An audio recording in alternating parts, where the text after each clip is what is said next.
El proyecto en el que yo estoy trabajando hace muchos años, digamos, y este es como una pequeña parte de algo un poco más vasto que hice yo en particular y en algunos momentos con otra gente, tiene que ver con la cuenca Matanza-Riachuelo,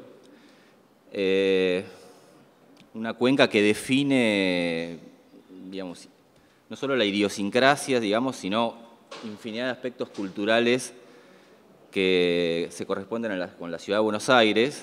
Por supuesto, digamos, el devenir de puerto es un dato sustancial, digo, pues, digamos, el origen de este proyecto, para sintetizarlo bastante, yo lo sitúo en dos partes. Una es un libro de una arquitecta que se llama Graciela Silvestri, que se llama El color del río.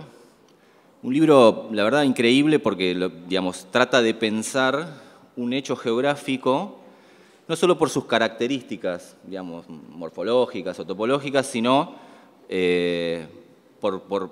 digamos, tratando de mirar una cosa un poco más amplia.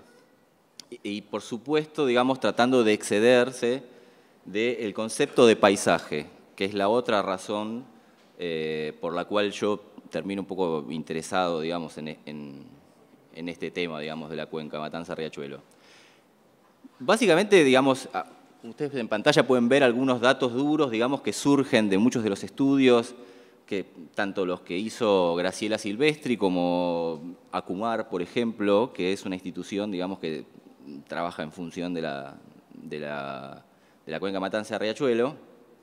Los datos estos un poco más duros están un poco para situar la importancia que tiene esta cuenca, no solo en el contexto de Buenos Aires, porque si se miran muchos de los porcentajes y de los millones de personas involucradas, es un número bastante significativo para, digamos, un país como Argentina, con la cantidad de gente que lo habita. Básicamente, Graciela Silvestri lo que hace es tratar de pensar esa geografía más allá de la idea, digamos, de un paisaje pintoresco asociado únicamente a la Boca. La cuenca Matanza-Riachuelo finaliza en la Boca, pero arranca en General Las Heras, ¿sí? Tiene una cantidad de kilómetros importantes, 80 kilómetros, atraviesa cantidad de zonas, digamos, geográficas y de partidos de la ciudad de Buenos Aires. Parte de esta investigación también me llevó un poco a investigar algunas otras datos históricos, digamos, también asociados a la morfología de la cuenca. Sí se ha tratado en muchos más textos esto, o sea, el riachuelo terminaba en el Parque Lezama, que no es donde termina hoy. Existían un montón de pequeñas islas, básicamente era una suerte de delta, con un camino inverso, porque desembocaba en el Río de la Plata, pero el movimiento, como es un río de llanura, era el inverso por la cantidad de sedimentación que producía el Río de la Plata. Entonces, bueno, hay un montón de hechos históricos, digamos, que cito un poco en el proyecto, que fueron muy útiles para mí, para entender un poco, digamos, de qué se trataba, para lo cual decidimos con otros dos amigos, con quienes tenemos un proyecto que se llama Paralelo 58, que es básicamente, es algo que está asociado al paisaje, pero que intenta pensar más geográficamente o en términos de territorio y no tanto en términos de esa lejanía entre la mirada y lo que se ve, digamos, que propone un poco el paisaje. Entonces decidimos navegar, digamos, la cuenca, un poco para entender, digamos, de primera mano de qué se trataba. A la hora de, digamos, tomar una sección en la cual yo tenía interés en trabajar, yo elegí un poco la cuenca alta, que es el nacimiento, que sucede en General Las Heras. Las tres imágenes que se ven acá, ese es un poco el recorrido del río, digamos, de la cuenca, que va prácticamente desapareciendo en tributarios, ¿sí? No es el típico río que uno imaginaría de montaña, nada parecido. Las tres imágenes que se ven a continuación son imágenes que tienen que ver con cómo es esa cuenca, ese río, en ese lugar. Yo elegí trabajar con esa parte de la cuenca, que era la parte que más me interesaba, aunque tengo muchas filiaciones, digamos, con la parte de la Boca, porque de hecho me formé un poco ahí y, digamos, he hecho cantidad de pinturas al respecto. La obra que finalmente terminé realizando es una suerte de condensación, es un poco, digamos, metaforizar esa zona, digamos, de la cuenca, desde varios puntos de vista. Primero, digamos, esta obra son 5 paneles que tienen un tratamiento, digamos, disciplinario relativamente tradicional, abarcan el mundo de la pintura en algún punto y el del dibujo.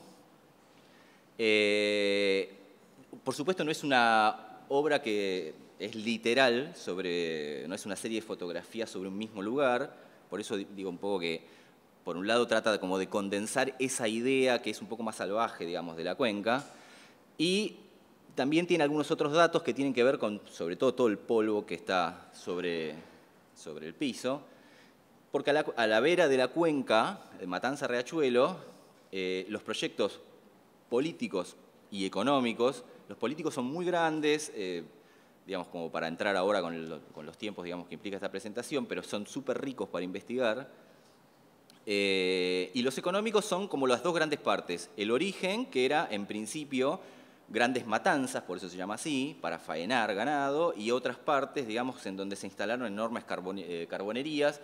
Todo lo que se ve en el piso es básicamente polvo de carbón, algunas cosas son encontradas, como esa gran cubierta, y el objeto central, que lo que intenta, digamos, intenta hablar un poco sobre algo muy simple de ese río, que solo tiene movimiento a través de características pluviales. Si llueve, hay más volumen de agua, y si no, baja hasta casi en algunos momentos quedar prácticamente sin agua. Ese movimiento produce un poco ese objeto que está en el centro, que está artificialmente construido. Digamos, era una idea que yo tenía y que yo prefería, digamos, organizar. Acá hay otras 2 imágenes más referidas un poco a la idea, digamos, de la obra un poco presentada. Y estas son las 5 imágenes sobre las cuales se basó. Ahora, hay una, digamos, descripción técnica, digamos, abajo para tener una idea también de con qué materiales se trabajó y demás. Pero, digamos, la posibilidad de presentar este proyecto a mí me dio un poco la idea de poder modificar algunas pequeñas cosas, y es ahí donde aparece la idea de Thanatron. Thanatron tiene una relación muy específica que es casual. Yo, de hecho, no busqué esa relación. Yo pasé ante la obra a la cual me voy a referir innumerable cantidad de veces. Nunca tuve un particular vínculo con esa obra, pero, digamos, a partir de construir un poco este proyecto, empecé a darme cuenta que esta idea que yo estaba teniendo estaba empezando a dialogar de una manera muy cercana con otro proyecto, que es una obra de Benedit de los años 70, que está en el Malva, que se llama Fitotron. La idea, digamos, un poco de Benedit en los 70, que era esa conjunción entre arte y ciencia, tratar de entender si eso era arte por lo pronto en ese momento. Benedit hizo un montón de obras en relación a esta idea, y lo que él construyó fue una biosfera, o sea, tratar de construir vida a partir de condiciones mínimas, ¿sí? O sea, logra, digamos, que plantas subsistan sin energía solar y prácticamente sobre piedra volcánica. La idea de Thanatron, digamos, es básicamente como el sentido opuesto. Esta obra no propone vida de ninguna manera, es una obra que se cierra sobre sí misma, digamos, convoca mucho más a la muerte que a otra cosa. Digo, la cuenca Matanza uno puede mirarla encantadoramente en ciertos aspectos, digamos, sobre todo los vinculados a la Boca o ciertos lugares, pero mucha gente muere de un montón de circunstancias, porque hay mucha gente asociada desde el punto de vista poblacional a la cuenca. Y esa es la razón un poco a partir de haber visto la apuesta que hizo Benedit en los 70, no la que está en el Malva ahora, que era, digamos, bastante ríspida. Si se observa la imagen, era, digamos, en un ambiente muy oscuro, con unas luces artificiales que eran prácticamente las únicas que proponían, digamos, que esas plantas subsistieran, porque hacían fotosíntesis de esta manera. Y lo que traté de hacer, digamos, es establecer más claramente ese diálogo y, digamos, construir un poco digitalmente esta idea que se ve, que es una caja, digamos, de hierro, con vidrios bastante similar a la de Benedict, aunque tiene un sector bajo, digamos, que es donde están esas piedras volcánicas.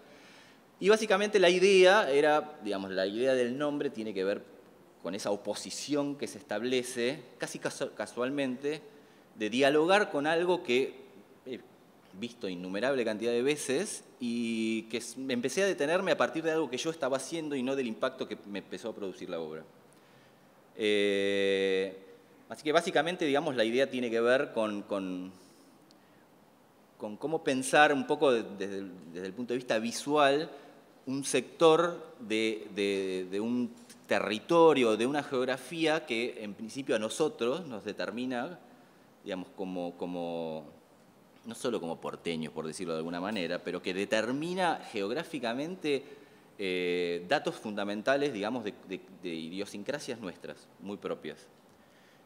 Estas pequeñas, digamos, imágenes que van a ver es simplemente algunas obras complementarias de la cuenca que tienen que ver con, por ejemplo, esto, que es una porción de un territorio, ¿sí? O sea, pero está artificialmente hecha, ¿sí? O sea, es polvo de carbón, alcohol polivinílico, cortaderas, etc. Esto también, digamos, son unas obras sobre poliéster que, digamos, casualmente yo terminé combinando entre la cuenca Matanza de Riachuelo y unas imágenes de un documental que a mí me encantó, digamos, de Herzog, que se llamaba Lecciones desde el fin del mundo, que proponía, digamos, esa misma idea de Tanatrón, que empezó a ser cada vez más fuerte por esa cosa, digamos, del Tánatos. Pero son básicamente imágenes que tienen que ver con la cuenca y son complementarias. El proyecto básicamente es la idea de construir esta suerte de fitotrón, pero más asociado a una parte un poco más oscura y pesada. Así que bueno, este es el proyecto. Muchas gracias. No, quédate que Bueno. te van a... Bueno.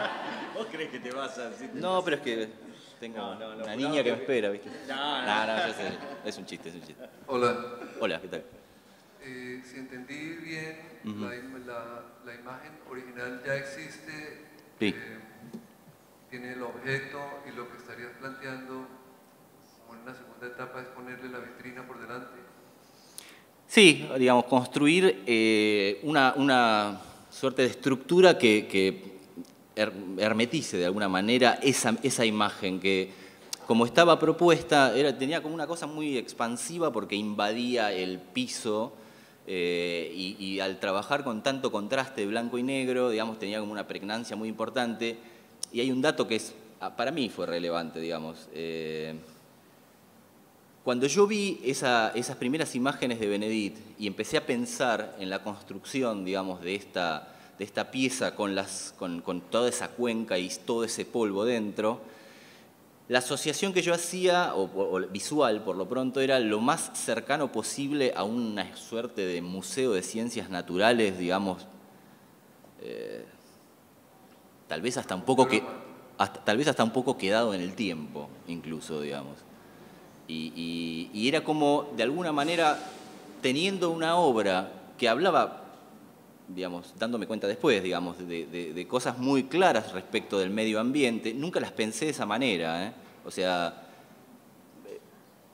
no fui yo el que empezó a notar, cuando mucha gente vio la obra, esta grande, digamos, con el polvo, la asociación era eminentemente sobre aspectos ecológicos, sobre la relación entre medio ambiente y arte, digamos. Por eso decía, o sea, no fui yo el que me quise poner un poco en ese lugar, sino, no sé, el observador que de pronto empezó a encontrar esas relaciones. Y después mirándolo, más concretamente, muchas de las obras que yo hago, que algunas son tal vez objetos, otras son planos, digamos, trabajan con la planimetría, digamos, están hablando de cosas muy similares. No, la preguntaba porque en el caso de Benedict y de muchos otros artistas que trabajan materia orgánica en el contexto museal, por ejemplo, la vitrina cumple una función de preservar, de crear un ecosistema que no afecte o no sea afectado por el ecosistema controlado en el cual se inserta, etc. Claro. Pero aquí es pura imagen en realidad. Es más como un guiño a los sistemas de presentación en museos de historia natural. Sí, tiene un poco más que ver con eso y después, digamos, desde el punto de vista visual, se produjo esa asociación a la que me refería con Benedit, sobre todo, no solo visualmente, yo no puse acá la imagen original, digamos, de donde se instaló en primer momento la imagen de Benedit, pero la portada es un collage fotográfico hecho con la imagen original, en la cual estaba el Fitotrón. Pero sí, eminentemente el hecho visual es determinante, digamos, básicamente.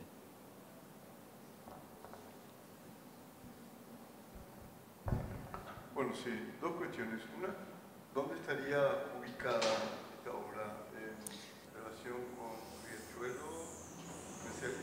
¿Tiene un sitio específico o puede ser puesto? No, nunca pensé en un sitio específico. En primer lugar, al ser un políptico, la obra original admitía muchas formas de ser mostrada. De hecho, yo la mostré 2 veces y la mostré de maneras distintas. O sea, organicé los paneles en función de todo ese... Sí estaban los paneles y el polvo, pero en algunos casos no estuvieron todos esos paneles. Pero no pensé, digamos, en función de un lugar puntual en el cual debería ir. Sí, tal vez me interesaba un poco esta idea, digamos, esa especie como de austeridad y como cierta cosa simple de esas imágenes de museo, digamos, de ciencias naturales, que era como algo para ser observado, que tiene una enorme distancia, digamos, entre eso que está perpetuado ahí adentro, digamos, y lo que uno observa. Pero no pensé, digamos, en un lugar específico. Sí, otra cuestión. Evidentemente la discriminación cumple una función en la propuesta misma. No es solamente pragmática, sino que es un modo de puesta ante la mirada. Incluso al comienzo habías dicho que a mí me pareció interesante tu descripción del paisaje, que el paisaje supone una distancia, un mirar desde lejos. Sin embargo, vos ponías esto al territorio como un territorio más específico, hollado, vivido, imaginado. Sí, exactamente eso. Etcétera. Entonces, por un lado, ¿cómo se daría la relación de esas museificadas, así, yo veo como una ironía así de la puesta a museo, directamente, por una parte, y la referencia a Benedit, que es parte directamente del tema del arte para acercarse con la mecanización, lo científico, a la positivización del mundo, etcétera, desde lo imaginario o desde lo visual, ¿verdad? Con los aspectos que están un poco afuera, esa relación adentro-afuera, que no es que se detenga por la observación, la cuarta pared de la escena, sino que exige otro tipo de vínculos. El mismo vínculo, primero con el paisaje afuera, con el riachuelo mismo. Segundo, la idea de la muerte, de una opción de ruina, de destrucción, los aspectos más negativos, tanáticos, del aspecto, incluso discutiendo un poco lo bio de Benedit, ¿verdad? Y fundamentalmente eso, y con el paisaje mismo que queda definitivamente o de un lado u otro. Como planteamiento parece interesante, pero el vínculo, el concepto, ¿cuál sería esa relación con los aspectos destructivos? Tendría un sentido de, no sé si llamar demanda, porque no me gusta la palabra, pero de llamar la atención sobre la destrucción ecológica, o se referiría al proceso destructivo en general, o a una destrucción que apuntase a quema. Nunca lo pensé como una destrucción que apuntara hacia algo. En relación a lo que yo, digamos, hablaba al principio sobre paisaje y sobre todo ideas como más de territorio o de geografías, y esto de la distancia entre lo observado y la mirada, digamos, que observa, a mí siempre me interesó, digamos, un poco más la idea de, digamos, tal vez es una relación que hago yo nomás, pero la idea de geografía y de territorio para mí involucra muchos aspectos más que una idea de paisaje. Requiere, por lo menos para mí, requiere de un contexto, la comprensión de un determinado contexto, mientras que, digamos, si yo tuviera que poner en el otro lado la idea de paisaje, sería como esa pura observación, hasta casi desinteresada, digamos, del famoso plein air, ahí, digamos. O sea, para mí la idea tenía mucho más que ver con eso. La idea, digamos, de oscuridad o de cierta cosa tanática, me parece que para mí se arma sobre dos cosas. Primero, al haber navegado un poco la cuenca tiene sectores, sobre todo en el momento en el que se rectificó, que son los sectores más duros, que son los sectores donde uno puede encontrar la salada, donde puede encontrar asentamientos con niveles de precariedad enormes, muy grandes, y donde hay como un deterioro permanente que es observable. Eso por un lado. Yo no pensé en utilizar eso en un trabajo, en este trabajo, ni en los otros, pero es algo que fue devolviéndome un poco visualmente. Yo por ahí hago mucho hincapié en esta cosa visual porque la verdad que me formé en términos, digamos, visuales y digamos, como que necesito interpelar mucho al resultado visual de eso que voy haciendo, porque muchas veces hay aspectos que tengo un poco más claros y hay otros que van sucediendo con esa interpelación, digamos, como tratando de hacer algunas cosas que uno más o menos conoce o sabe y una buena parte que, digamos, uno descubre de pronto viendo, digamos, características como esta. No es solamente un ejemplo de historia natural, pero tampoco es una escultura, con lo cual me pregunto, lo entiendo como una especie de preventa para la investigación. Entonces, ¿cómo entiendes tú la función de la pieza? Es decir, si no es una pieza solo para ver...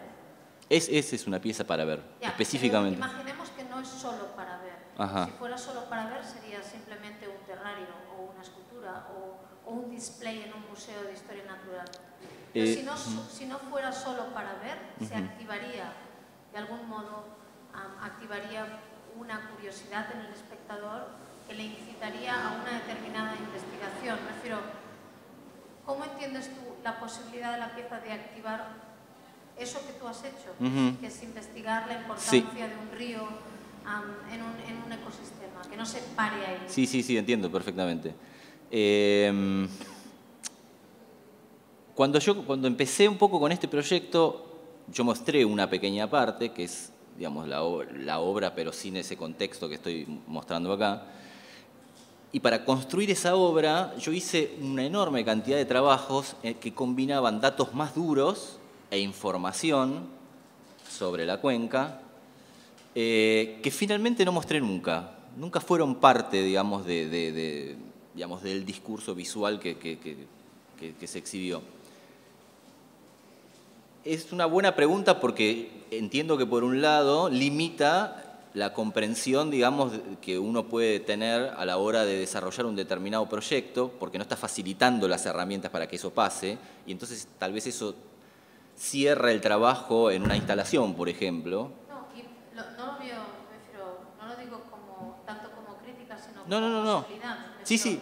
En el momento en el que la obra pudiera no estar cerrada, que entiendo por lo que hablas que es también una posibilidad, sería interesante pensar en herramientas que no son puramente pedagógicas, por así decirlo, para inducir a una curiosidad de estudio o de interrelación entre ecosistemas y ciudadanía. Por ejemplo, sí. Sí, digamos, digamos, algunas vueltas de este proyecto, digamos, son muy recientes, otras obras no, pero por lo pronto hay implicancias que yo supongo que pueden ser interesantes para poner a jugar. De hecho, en un momento, una crítica armó una idea de exhibición que se llamaba Entre la bruma y el resplandor, que creo que fue Victoria Berlichak, que nos hizo parte, a mí y a otros amigos, digamos, y ahí tuve como una pequeña, así de punta de iceberg respecto de esto que decís, porque, digamos, era esto que había producido yo y otra gente en función de un montón de otras cuestiones. Me acuerdo que Uriburu estaba con unas obras así, digamos, muy importantes, digamos, sobre todo por la relación que establece él entre las acciones que él toma, tanto la Venecia, digamos, como muchas otras que hizo. Y sí, bueno, se organizaban o aparecían pequeños hilos, digamos, que probablemente eran interesantes para desarrollar, pero no he tirado de ellos, digamos, por lo menos al momento en el que el proyecto llegó. Gracias. Bueno, muchas gracias.